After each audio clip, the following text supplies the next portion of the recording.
Assalamualaikum warahmatullahi wabarakatuh. Halo teman-teman semuanya, jumpa kembali di terusan konten saya yang sebelumnya. Oke teman-teman semuanya, bagi teman-teman yang baru bergabung di channel ini, jangan lupa untuk mengklik tombol subscribe agar tidak ketinggalan pembahasan-pembahasan soal lanjutan dari yang sebelumnya. Baik teman-teman semuanya, kita mulai saja dari soal nomor 31. Baik, kita mulai. Masa menunggu bagi wanita yang ditalak oleh suaminya sampai ia dapat menikah kembali dengan laki-laki yang lain, dalam hukum Islam dikenal dengan istilah A. Iddah, B. Nikah, C. Talak, D. Rujuk. Ya, jawaban yang benar tentunya adalah yang A teman-teman, yaitu iddah. Nah, masa iddah ini adalah masa menunggu bagi wanita yang ditalak oleh suaminya sampai ia dapat menikah kembali dengan laki-laki yang lain. Nah, tentunya untuk jawaban B, C, dan D ini adalah salah teman-teman. Jadi yang benar adalah yang A. Oke, lanjut pada soal berikutnya.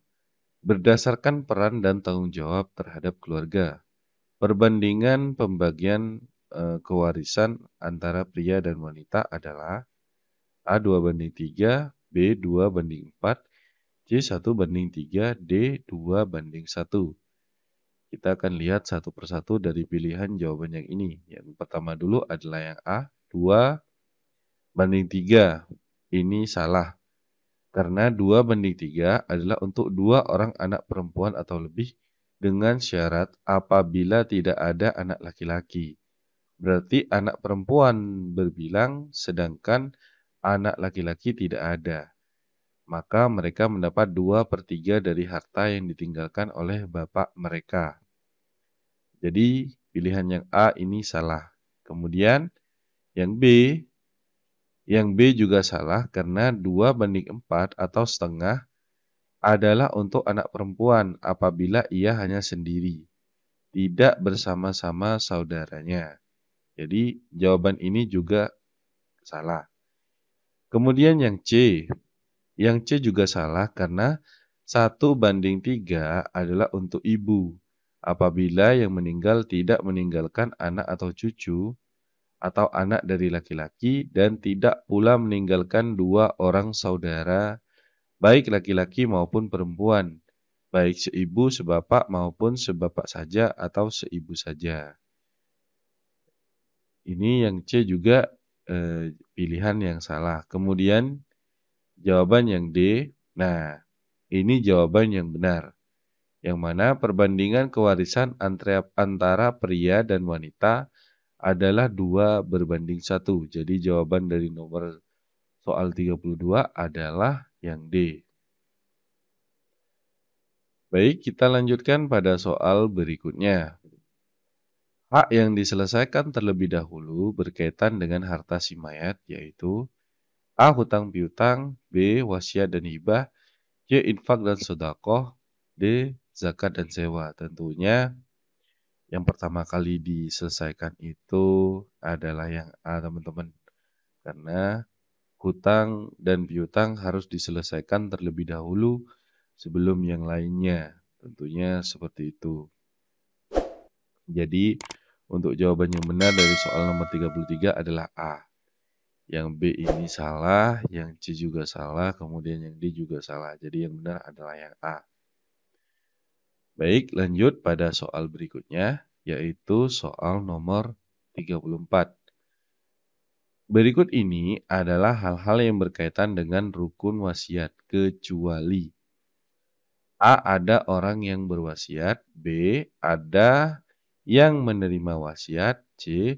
Sesuatu yang diwasiatkan, D. Wasiat mewasiati. Nah, kita akan coba dari yang A dulu, yang A. Yang A ini pilihan yang salah karena yang berwasiat merupakan salah satu rukun wasiat.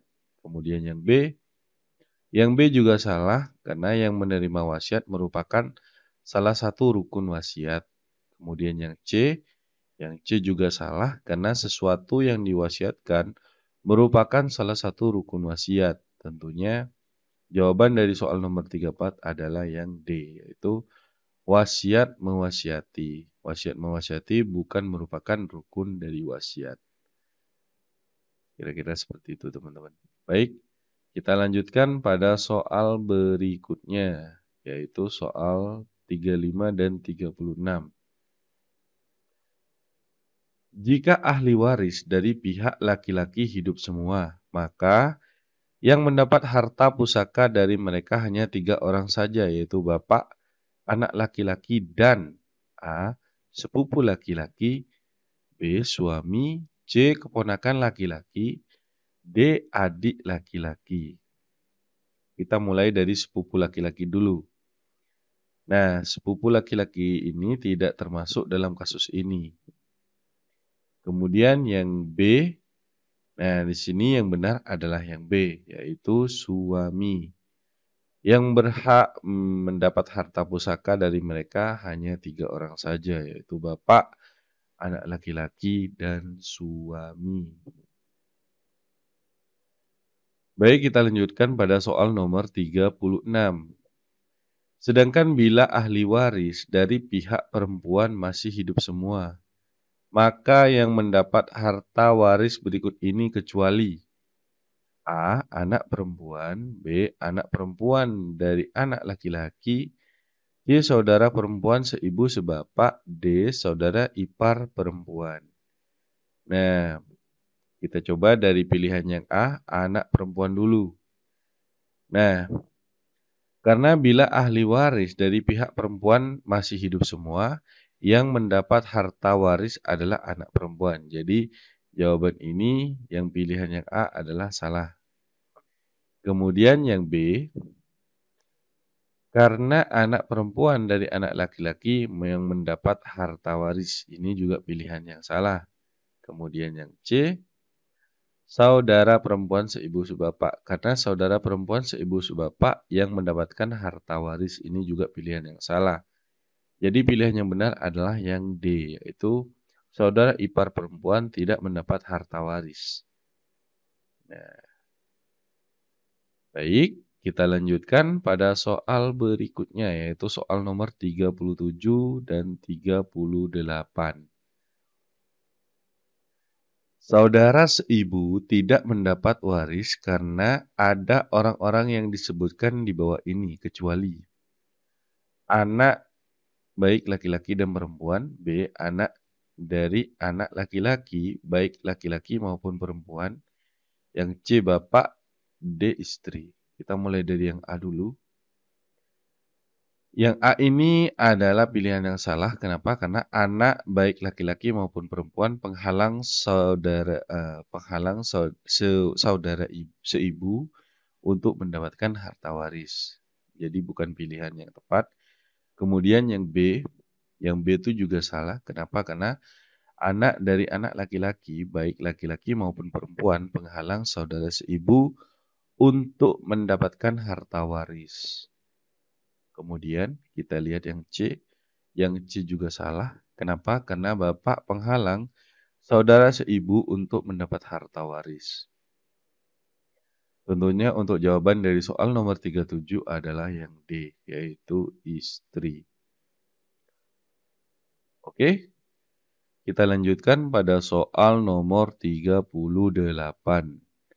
Berikut ini yang tidak mendapatkan sisa harta dari pembagian harta waris adalah A. anak laki-laki, B. anak perempuan, C. suami dan istri, B. bapak dan ibu. Nah, kita mulai dari anak laki-laki dulu.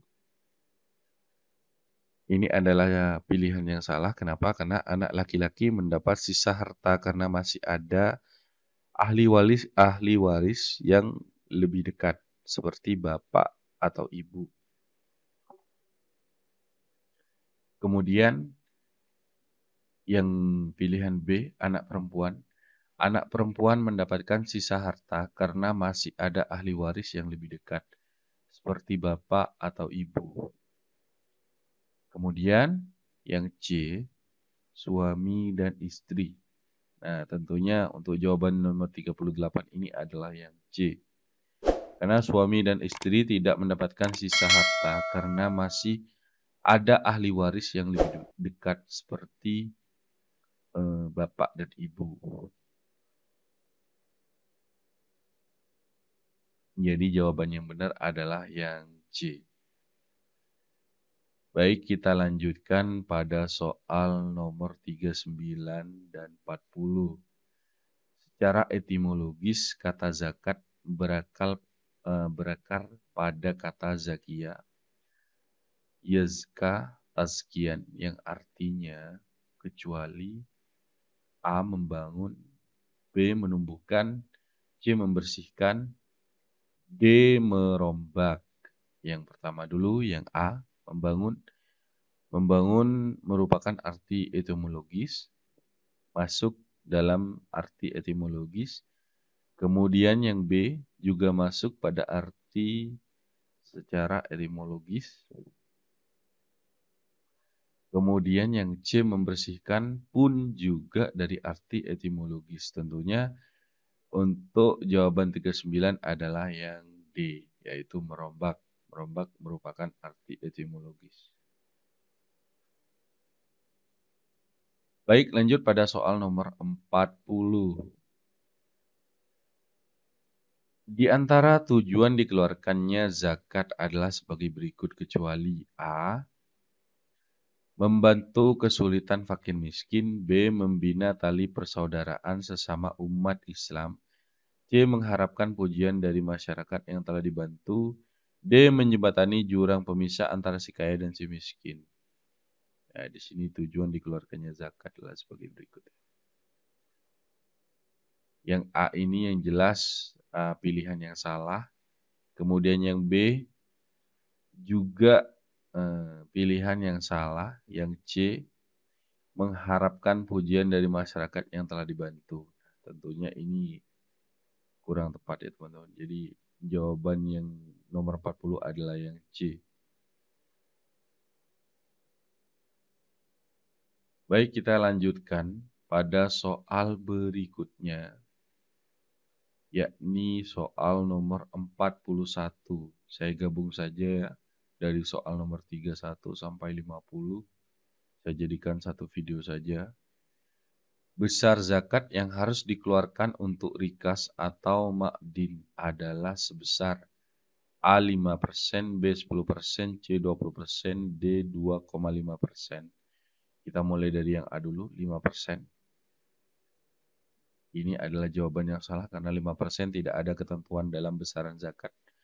Kemudian yang B, 10%, juga tidak ada ketentuan dalam besaran zakat. Kemudian 20%.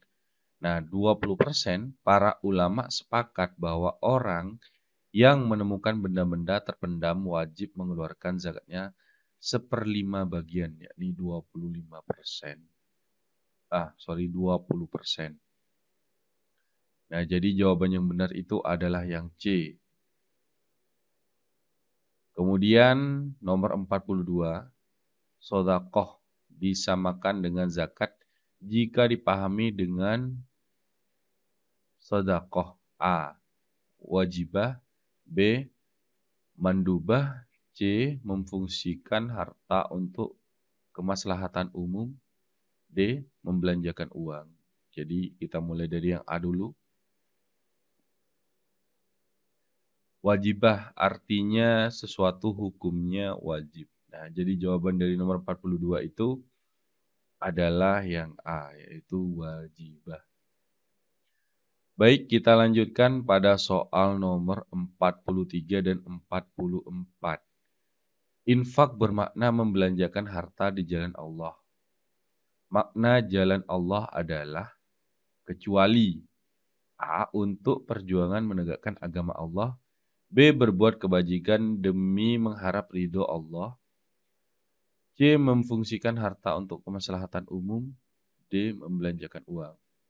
Kita mulai dari yang A, kita cari alasan-alasan dari pilihan ini.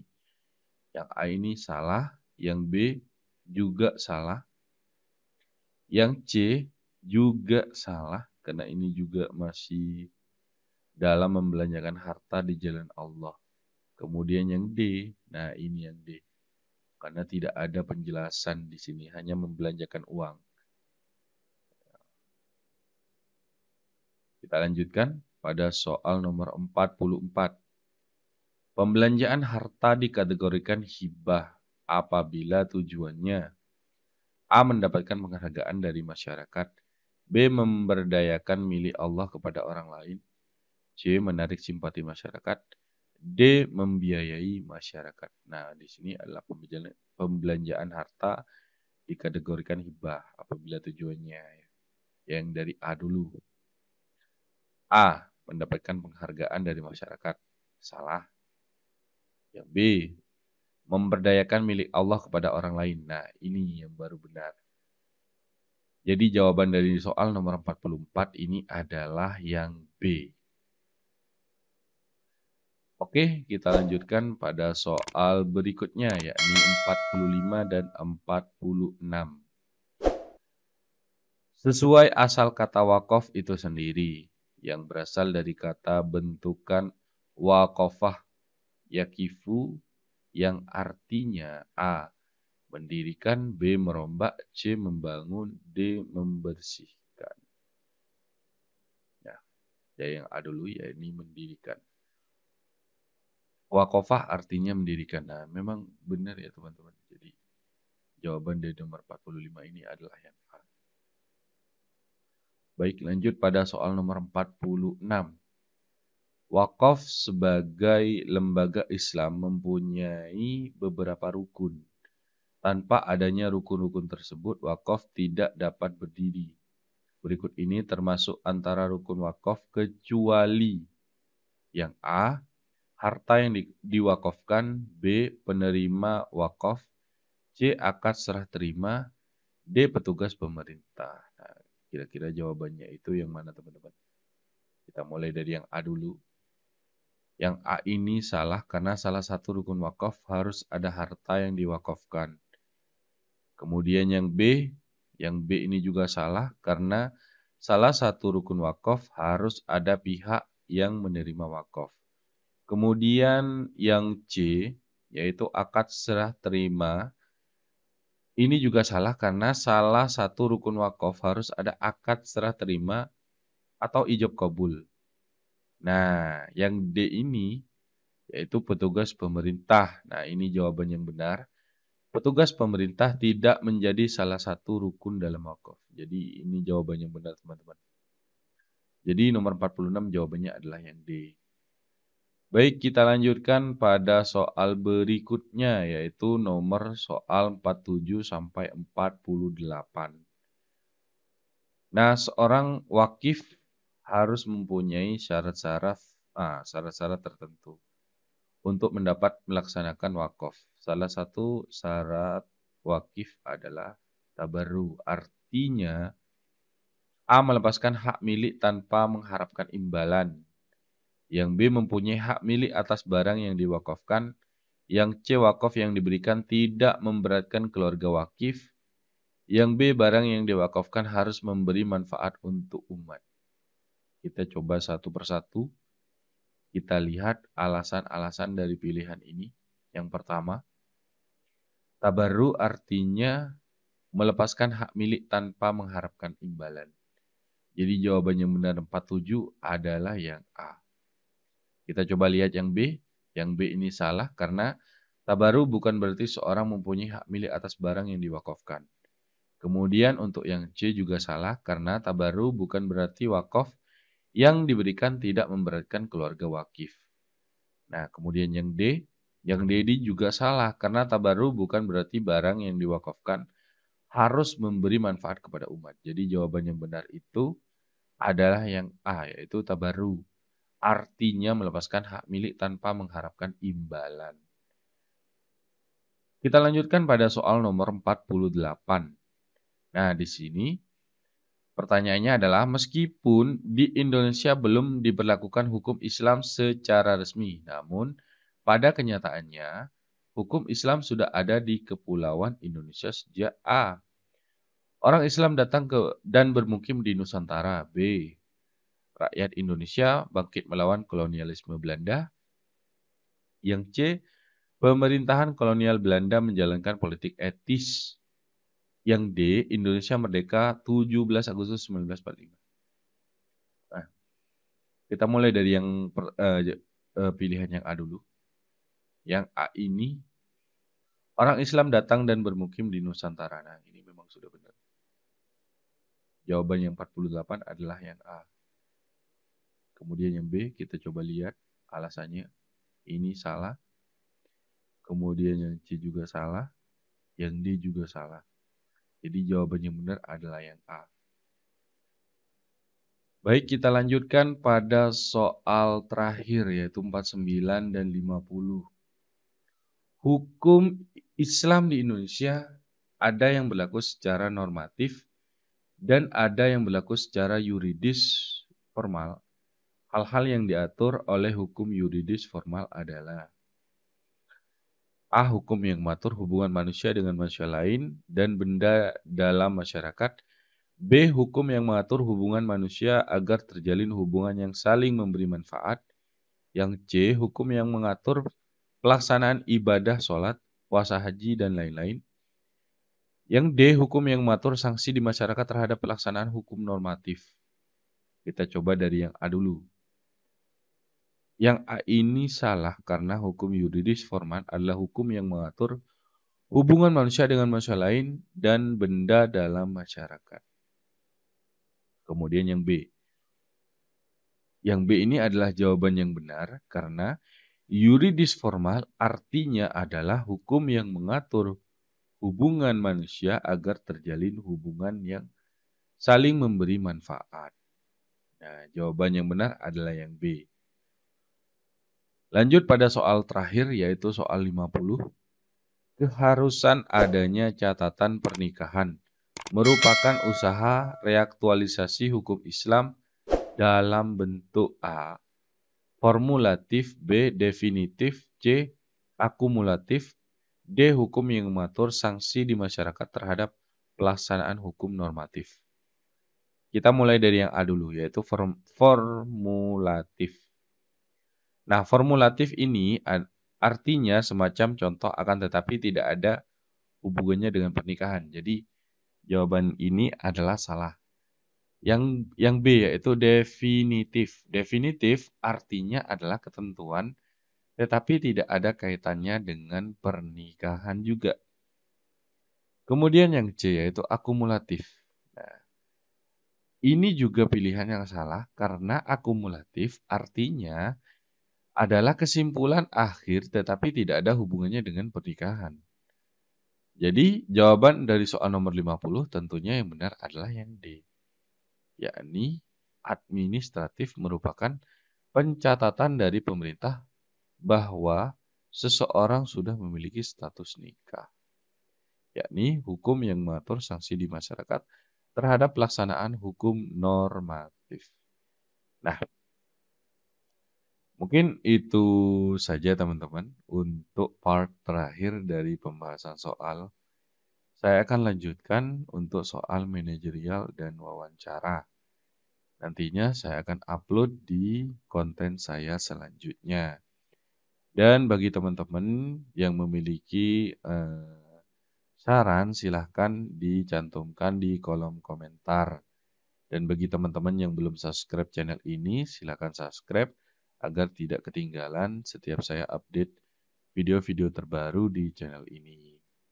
Mungkin itu saja dulu dari saya. Kurang lebihnya saya mohon maaf.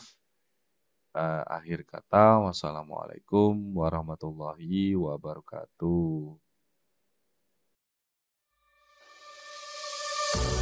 I'm marveling your eyes, swimming in your sky.